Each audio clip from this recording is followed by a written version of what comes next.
Real quick and dirty video. So this is how I like to carry my lens.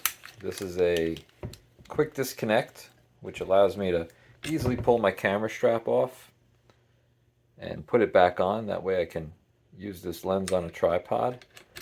But recently I had this fall off and release, and I had been carrying it for, geez, a full day the day before. Thankfully it fell on the softest moss ever, so I consider that I don't know, a second chance.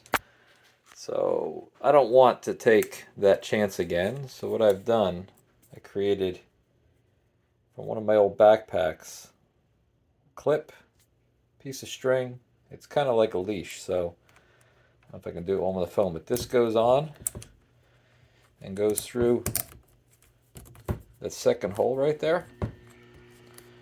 Actually, it's not meant to go through here. Hard to do with one hand. Pull that off. Okay, it's off. All right, there we go.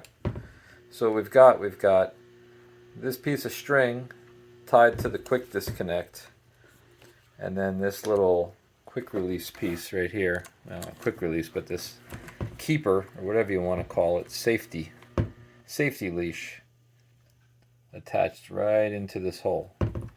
This way, for some reason, this comes out here. Doesn't come out easily.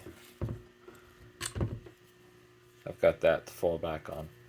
So that should save my camera from crashing to the ground, should this come off. So I couldn't believe it happened. I've been carrying this for 3 years now with this. Doesn't look worn out. It's even an aftermarket foot, but it definitely fell. All right.